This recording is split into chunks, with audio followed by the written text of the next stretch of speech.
ಏನೇ ಇದು ಲೇಯರೇ ಬೇರೆ ಅನ್ನೋ ಲೆಕ್ಕಾಚಾರದಲ್ಲಿ ಮಾತನಾಡ್ತಿದ್ದಾರೆ ಸರ್. ಎರಡೆರಡು ಪ್ರಶ್ನೆ ಕೇಳ್ತೀನಿ ಸರ್ ಸಿದ್ದರಾಮಯ್ಯ ಅವರಿಗೆ ನಿಮ್ಮ ವಾಹಿನಿ ಮುಖಾಂತರ. ಅವೆರಡು ಪ್ರಶ್ನೆಗಳು ಉತ್ತರ ಕೊಟ್ಕೊಳ್ಳಿ ಸರ್. ಓಕೆ, ಕೇಳಿ.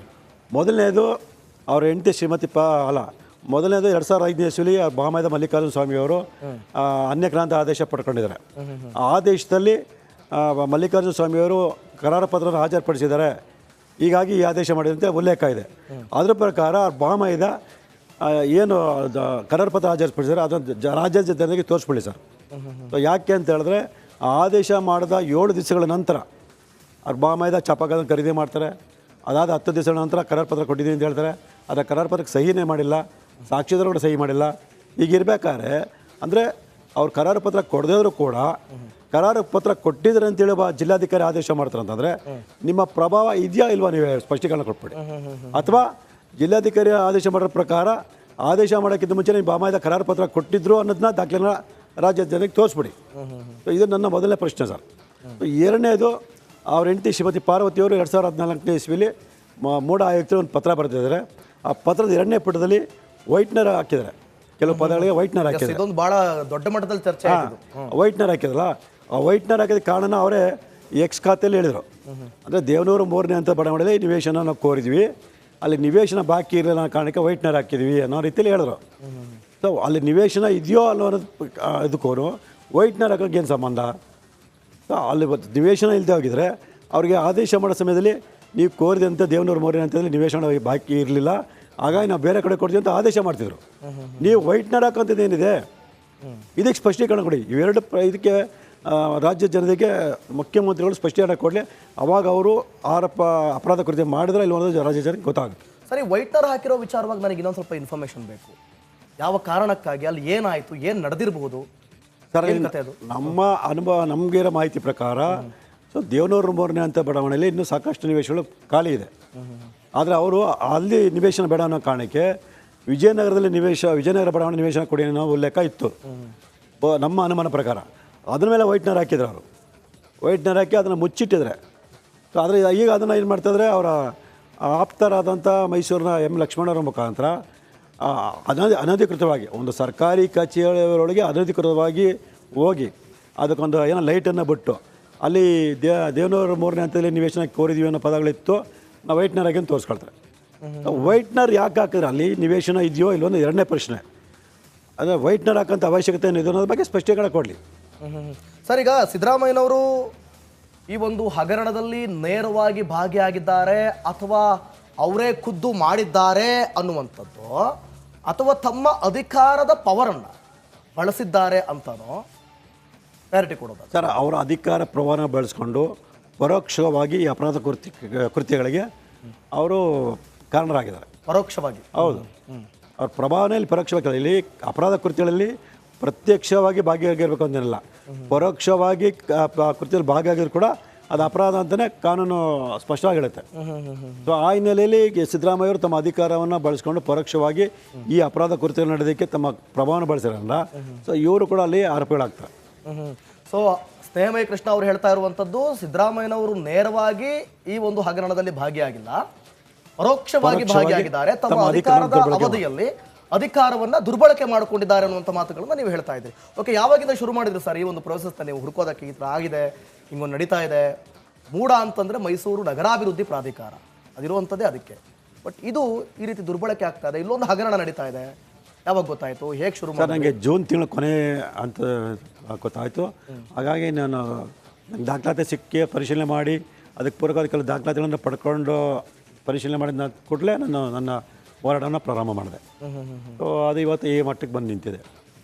ಸ್ನೇಹಮಯ ಕೃಷ್ಣ ಅವರು ಈ ರೀತಿಯಾದಂಥ ಹೋರಾಟ ಅಥವಾ ಯಾವುದೋ ಒಂದು ಇಡೀ ರಾಜ್ಯದ ಮುಖ್ಯಮಂತ್ರಿಯನ್ನೇ ಎದುರಾಕೊಳ್ತಿದ್ದಾರೆ ಅಂತ ಅನಿಸ್ತಾ ಇದೆಯಾ?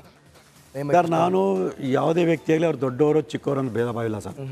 ಯಾರು ತಪ್ಪು ಮಾಡಿದರೆ, ಯಾರು ಅಪರಾಧ ಕೃತ್ಯ ಮಾಡಿದರೆ, ಅನ್ಯಾಯ ಮಾಡಿರೋದು ಕಂಡು ಬಂದಾಗ ಅದ್ರ ವಿರುದ್ಧ ಹೋರಾಟ ಮಾಡೋದಷ್ಟೇ ನನ್ನ ಕೆಲಸ. ಅವರು ಸಣ್ಣವರು ದೊಡ್ಡವರು ಅಧಿಕಾರದಲ್ಲಿದ್ದಾರೆ ಅಧಿಕಾರದಲ್ಲಿಲ್ಲ ಈ ಪ್ರಶ್ನೆ ನನ್ನ ಮುಂದೆ ಬರೋದಲ್ಲ ಸರ್. ಸೊ ಹಾಗಾಗಿ ನಾನು ಮೊದಲು ಏನು ವ್ಯಕ್ತಿ ಹೋರಾಟ ಮಾಡ್ತೀನಿ ಅದೇ ರೀತಿ ಇದು ಹೋರಾಟ ಮಾಡ್ತೀನಿ ಅಷ್ಟೇ ಹೊರತು ಇದೊಂದು ದೊಡ್ಡ ಒಂದು ಮುಖ್ಯಮಂತ್ರಿ ವಿರುದ್ಧ ಹೋರಾಟ ಮಾಡ್ತಿದ್ದೀನಿ ಅನ್ನೋ ಒಂದು ಹಿನ್ನೆಲೆಯಲ್ಲಿ ನಾನು ಹೋರಾಟ ಮಾಡ್ತಾ ಇಲ್ಲ. ಸ್ನೇಹಮಯ ಕೃಷ್ಣ ಅವರೇ, ನಿಮಗೆ ಗೊತ್ತಿರ್ಬೋದು ಸಿದ್ದರಾಮಯ್ಯನವರಿಗೆ ಎಂಥ ಅಭಿಮಾನಿ ವೃಂದ ಇದೆ ಅಂತ, ಅಭಿಮಾನಿ ಬಳಗ ಎಷ್ಟು ದೊಡ್ಡ ಮಟ್ಟಕ್ಕಿದೆ ಅಂತೇಳಿ ಯಾರು ಕೂಡ ಒಪ್ಪೋದಕ್ಕೆ ರೆಡಿ ಇರಲ್ಲ. ನಾನು ಕೂಡ ಬಹಳಷ್ಟು ಕಡೆ ಈಗ ರಾಜ್ಯಾದ್ಯಂತ ಓಡಾಡ್ತಿರುವ ಸಂದರ್ಭದಲ್ಲಿ, ಕಾರ್ಯಕ್ರಮ ಮಾಡ್ತಿರುವಂಥ ಸಂದರ್ಭದಲ್ಲಿ ಈ ಮೂಡ ಹಗರಣ ಕೇಸ್ ವಿಚಾರಕ್ಕೆ ಸಂಬಂಧಪಟ್ಟಂತೆ ಸಿದ್ದರಾಮಯ್ಯನವರು ಇದರಲ್ಲಿ ಭಾಗಿನೇ ಆಗಿಲ್ಲ, ಇದು ಸುಳ್ಳು ಆರೋಪ, ಹಣಕ್ಕಾಗಿ ದುಡ್ಡಿಗಾಗಿ ಈ ರೀತಿಯಾದಂಥ ಆರೋಪಗಳು ನಿಮ್ಮ ಮೇಲೂ ಕೂಡ ಕೇಳಿ ಬರ್ತಾ ಇದೆ. ಸರ್, ನಿನ್ನೆ ಏನು ಮಾನ್ಯ ಉಚ್ಚ ನ್ಯಾಯಾಲಯ ಆದೇಶ ಮಾಡಿದೆ, ಆ ಆದೇಶನ ದಯವಿಟ್ಟು ರಾಜ್ಯ ಎಲ್ಲರೂ ಓದಿದ್ರೆ ಸಿದ್ದರಾಮಯ್ಯ ಪಾತ್ರ ಇದರಲ್ಲಿ ಹೇಗಿದೆ ಅನ್ನೋದನ್ನ ಮಾನ್ಯ ನ್ಯಾಯಮೂರ್ತಿಗಳ ಸ್ಪಷ್ಟವಾಗಿ ಉಲ್ಲೇಖ ಮಾಡಿದ್ದಾರೆ, ದಾಖಲಾತಿ ಸಮೇತ. ಓಕೆ, ಅದು ನೋಡಿದ್ರೆ ಗೊತ್ತಾಗುತ್ತೆ ಸಿದ್ದರಾಮಯ್ಯರ ಪಾತ್ರ ಎಷ್ಟರ ಮಟ್ಟಿಗೆ ಇದೆ ಅಂತ. ನಾವು ಹೇಳೋದು ಬೇಡ, ಮಾನ್ಯ ನ್ಯಾಯಮೂರ್ತಿಗಳು ಹೇಳಿರ್ತಕ್ಕಂಥ ದಾಖಲಾತಿನ ನೀವು ಪರಿಶೀಲನೆ ಮಾಡ್ಬೋದು. ಓಕೆ, ದಾಖಲಾತಿಗಳನ್ನು ನೋಡಿ ಜೊತೆಗೆ ರಾಜ್ಯಪಾಲರ ನಿರ್ಧಾರವನ್ನು ತಲೆಯಲ್ಲಿಟ್ಕೊಂಡು ನನ್ನ ಹೈಕೋರ್ಟ್ ಕೊಟ್ಟಿರುವಂಥ ನಾನು ತಪ್ಪು ಮಾಡಿಲ್ಲ ಅಂತಂದಮೇಲೆ ನಾನು ಯಾಕೆ ಹೆದರಬೇಕು, ತನಿಖೆಗೆ ಆರಾಮವಾಗಿ ಆದೇಶ ಮಾಡ್ಬೋದು, ಆರಾಮ ಮಾಡ್ಕೊಳ್ಳಿ, ತನಿಖೆ ಮಾಡ್ಕೊಳ್ಳಿ.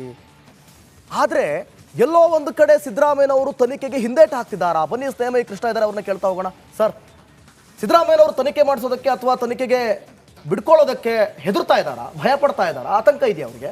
ಹೌದು ಸರ್, ಖಂಡಿತವಲ್ಲ. ಯಾಕೆಂದರೆ ಯಾವುದೋ ತಪ್ಪು ಮಾಡಿದಾಗ ತನಿಖೆ ಮಾಡಲಿ ಬಿಡ್ರಿ, ತನಿಖೆ ಮಾಡಿದ್ರೆ ನನ್ನೇನು ಇದು ಬರಲ್ಲ, ಏನೇನು ತೊಂದರೆ ಆಗಲ್ಲ ಅನ್ನೋ ರೀತಿಯಲ್ಲಿ ಹೇಳ್ತಾರೆ.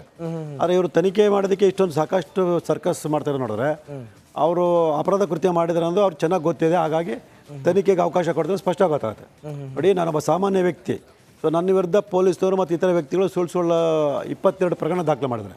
ಆ ಸಂದರ್ಭದಲ್ಲಿ ನನ್ನ ವಕೀಲರು ಸಲಹೆ ಕೊಟ್ಟಿದ್ದಾರೆ, ಇದನ್ನು ಹೈಕೋರ್ಟ್ಗೆ ಹೋಗಿ ಸ್ಕ್ವಾಶ್ ಮಾಡಿಸ್ಕೊಂಬ ಅಂತೇಳಿ. ಆದರೆ ನಾನು ಪ್ರಯತ್ನ ಪಟ್ಟಿಲ್ಲ. ಯಾಕೆ ಅಂತೇಳಿದ್ರೆ ತನಿಖೆ ಆಗಬೇಕು, ಅದು ಸುಳ್ಳು ಅಂತ ಸಾಬೀತಾಗಬೇಕು ಹೊರತು. ಸೊ ನಾನು ಅದನ್ನು ರದ್ದುಪಡಿಸ್ಕೊಂಬಂಬಿಟ್ರೆ ಹೈಕೋರ್ಟ್ ರದ್ದುಪಡಿಸ್ಕೊಂಬಂದಾಗ ಇವ್ನು ತಪ್ಪು ಮಾಡೋಣ ಅಂತೇಳಿ ಜನರಲ್ ಭಾವನೆ ಬರಬಾರ್ದು ಅನ್ನೋ ಕಾರಣಕ್ಕೆ ನಾನು 22 ಕೇಸಲ್ಲೂ ಕೂಡ ಒಂದೇ ಒಂದು ಕೇಸ್ನ ನಾನು ಹೈಕೋರ್ಟಲ್ಲಿ ಪ್ರಶ್ನೆ ಮಾಡೋಕ್ಕೆ ಹೋಗಿಲ್ಲ. ಸೊ ಸುಳ್ಳು ಅನ್ನೋದೇ ಸಾಬೀತುಪಡಿಸಿ, ತನಿಖೆಯಲ್ಲಿ ಮತ್ತು ವಿಚಾರ ಸಾಬೀತುಪಡಿಸಿ. ಹಾಗೆ ಮುಖ್ಯಮಂತ್ರಿ ಸಿದ್ದರಾಮಯ್ಯವರು ಯಾವುದೋ ತಪ್ಪು ಮಾಡದೇ ಇದ್ದರೆ ತನಿಖೆಗೆ ಯಾಕೆ ಇಷ್ಟೊಂದು ನೀವು ಅಡ್ಡಿಪಡಿಸಿದ್ರಾ? ಏನು ತನಿಖೆ ಮಾಡೋದಕ್ಕೆ ಒಂದು 10 ವರ್ಷನೇ ಬೇಕಾಗಿಲ್ಲ. ಸರಿಯಾದ ರೀತಿಯ ತನಿಖೆ ನಡೆದರೆ 15 ದಿವಸ, 1 ತಿಂಗಳಲ್ಲಿ ತನಿಖೆ ಮುಗಿಸಿ ಅಂತಿಮ ವರದಿ ಸಲ್ಲಿಸುವಂಥ ಇದಿದೆ, ಅವಕಾಶ ಇದೆ. ಯಾಕಂದರೆ CM ಹೇಳ್ತಿದ್ದಾರೆ, ಇದು ದ್ವೇಷದ ರಾಜಕಾರಣ ನಡೀತಾ ಇದೆ ಇದು. ಹಾಗಾದರೆ ದಾಖಲೆಗಳೆಲ್ಲ ಸುಳ್ಳ? ಸರ್, ಇಲ್ಲಿ ಯಾರು ದ್ವೇಷ ಇಟ್ಕೊಂಡು ಅವ್ರ ಬಾಮೈದನಿಗೆ ಮೂಢ ಆಸ್ತಿನ ಕೃಷಿ ಭೂಮಿ ಅಂತ ರಿಜಿಸ್ಟರ್ ಮಾಡಿಸ್ಕೊಂತೇನೆ ಹೇಳಿದ್ರ? ಅಥವಾ ಈ ತಹಸೀಲ್ದಾರ್ಗೆ ಮತ್ತು ಜಿಲ್ಲಾಧಿಕಾರಿಗಳಿಗೆ ಅದು ನಿವೇಶನ ಗೊತ್ತಿರೋ ಕೂಡ ಕೃಷಿ ಭೂಮಿ ಅಂತ ದಾಖಲೆ ಸೃಷ್ಟಿ ಮಾಡಿ ಅಂತ ಯಾರಾದರೂ ಹೇಳಿದ್ರ? ಓಕೆ. ಮತ್ತು ಅನ್ಯಕ್ರಾಂತಿ ಆದೇಶ ಮಾಡಬೇಕಾದ್ರೆ ಅವರು ಅದನ್ನ ಕರಾರು ಪತ್ರ ಕೊಡದಿದ್ರು ಕೂಡ ಕರಾರು ಪತ್ರ ಕೊಟ್ಟಿರೋಂಥ ಆದೇಶ ಮಾಡುವಂಥ ಯಾರಾದರೂ ಜಿಲ್ಲಾಧಿಕಾರಿಗೆ ಹೇಳಿದ್ರ? ನಿಮ್ಮ ಪ್ರಕಾರ CM ರಾಜೀನಾಮೆ ಕೊಟ್ಟು ತನಿಖೆ ಎದುರಿಸ್ಬೇಕಾ? ರಾಜೀನಾಮೆ ಕೊಡಬೇಕಾ?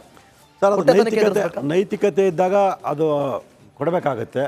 ಅವ್ರ ನೈತಿಕತೆ ಇಲ್ಲ, ಬಂಡತನ ತೋರಿಸಿದ್ರೆ. ಓಕೆ, ನೀವು ಹೇಳ್ತಾ ಇರೋದು ನೈತಿಕತೆಯನ್ನು ಹೊತ್ತು, ಆ ಹೊಣೆಗಾರಿಕೆಯನ್ನು ಹೊತ್ತು ರಾಜೀನಾಮೆ ಕೊಟ್ಟು ತನಿಖೆಗೆ ಸಹಕರಿಸಲಿ ಅಂತ ಹೇಳ್ತಾ ಇದ್ದಾರೆ. ಹೌದು ಸರ್. ಈಗ ಅವ್ರ ಅಧಿಕಾರಲ್ಲಿದ್ದರೆ ಯಾವುದೇ ತನಿಖಾಧಿಕಾರಿ ಅವ್ರ ವಿರುದ್ಧ ತನಿಖೆ ಮಾಡೋದಕ್ಕೆ ಎದುರ್ತಾರೆ, ಹಿಂಜರಿತಾರೆ. ಸ್ನೇಹಮಯಿ ಕೃಷ್ಣ ಅವರು ಯಾವುದೇ ಪಕ್ಷದ ಪರ ಕೆಲಸ ಮಾಡ್ತಿದ್ದಾರಾ?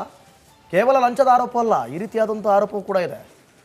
ಸರ್, ಆರೋಪ ಸರ್, ನನ್ನ ಅರ್ಜಿಗಳನ್ನು ನೋಡಿದಾಗ ನಾನು ಯಾವುದೇ ವ್ಯಕ್ತಿಯ ಯಾವುದೇ ಪಕ್ಷದ ಪರವಾಗಿ ಅರ್ಜಿ ಸಲ್ಲಿಸಿರೋದಲ್ಲ. ಸೊ ಮೂಡಲ್ಲಿ ನಡೀತಕ್ಕಂಥ ಎಲ್ಲ ಪ್ರಕರಣ ಕೂಡ ಏನು ಅಕ್ರಮಗಳಿದೆ ಅದೆಲ್ಲರೂ ಸಮಗ್ರ ತನಿಖೆ ನಡೀಬೇಕು ಅಂತಲೇ ನಾನು ಅರ್ಜಿಯನ್ನು ಸಲ್ಲಿಸಿರ್ತಂಥದ್ದು. ಮತ್ತು ನಾನು ಸರ್ಕಾರಕ್ಕೂ ಕೂಡ ಪತ್ರ ಬರೆದಿದ್ದೀನಿ, ಏನು 50 ಅನ್ನೋ ಪದ ನಿವೇಶನ ಅಕ್ರಮ ಹಂಚಲಾಗಿದೆ, ಆ ಎಲ್ಲ ನಿವೇಶನ ವಾಪಸ್ ಪಡೀರಿ, ಯಾರು ತಪ್ಪು ಮಾಡಿದ್ರೆ ಎಲ್ಲರ ಮೇಲೆ ಕಾನೂನು ಕ್ರಮ ಕೈಗೊಳ್ಳಿ ನಾನು ಅರ್ಜಿ ಬರೆದಿದ್ದೀನಿ. ಸೊ ಇಲ್ಲಿ ಯಾವ ಪಕ್ಷ ಯಾವ ವ್ಯಕ್ತಿ ಪರ ಅನ್ನೋದು ಪ್ರಶ್ನೆ ಬರೋದಲ್ಲ. ಓಕೆ, ಈಗ ರಾಜ್ಯದ ಮುಖ್ಯಮಂತ್ರಿ ಯಾರು? ಸ್ನೇಹಮಯಿ ಕೃಷ್ಣ ಅವರೇ, ಸಿದ್ದರಾಮಯ್ಯ ಈಗಲೂ ಕೂಡ ಅಧಿಕಾರದಲ್ಲಿದ್ದಾರೆ. ಪ್ರಭಾವ ಬೀರೋದಿಲ್ಲ ಅಂತೀರಾ ತನಿಖಾ ಸಂಸ್ಥೆಗಳ ಮೇಲೆ ಇವಾಗ? ಖಂಡಿತವಾಗ್ಲೂ ಬೀರ್ತಾರೆ ಸರ್. ಆ ಕಾರಣಕ್ಕೋಸ್ಕರ ನಾವು ರಾಜ್ಯದ ವ್ಯಾಪ್ತಿಗೆ ಒಳಪಡದೇ ಇರತಕ್ಕಂಥ ಸ್ವತಂತ್ರ ತನಿಖಾ ಸಂಸ್ಥೆಗೆ ತನಿಖೆ ಯಾವ ರೀತಿ ಇರಬೇಕು? ಇದು ಬಹಳ ಇಂಪಾರ್ಟೆಂಟ್ ಪ್ರಶ್ನೆ. ಈಗ ತನಿಖೆ ಯಾರು ಮಾಡಬೇಕು, ಯಾವ ರೀತಿ ಇರಬೇಕು, ಹೇಗೆ